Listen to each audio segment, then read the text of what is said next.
This is step 4 of fixing a low market value problem.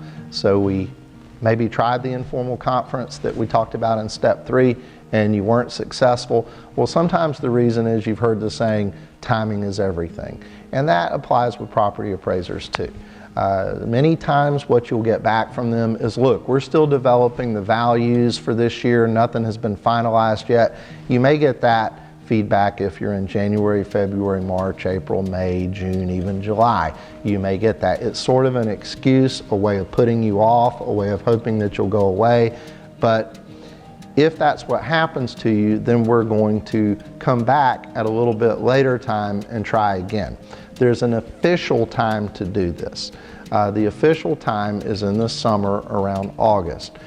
Every year, once the property rolls have been certified, the property appraiser has to mail out to you a thing called a trim notice, truth and millage rate notice. It's a simple little paper that if you look at it, you usually get it in early August, middle of August, and it'll say, on January 1st, we determine the market value of your property to be this.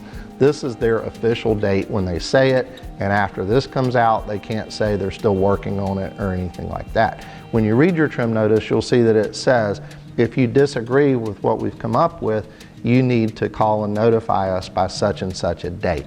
That official date is 25 days from the date that the trim notices were mailed. It's what we call the drop dead date. So you want to make sure that you look at your trim notice, you see if the market value is still inaccurate.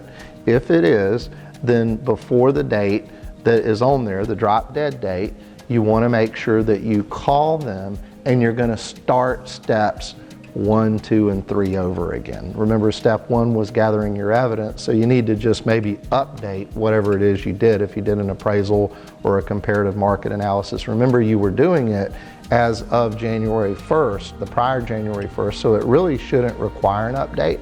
But go back, get your paperwork together again, and then step 2, request the informal conference, and step 3, go in to see them again and try and convince them again informally to make the change.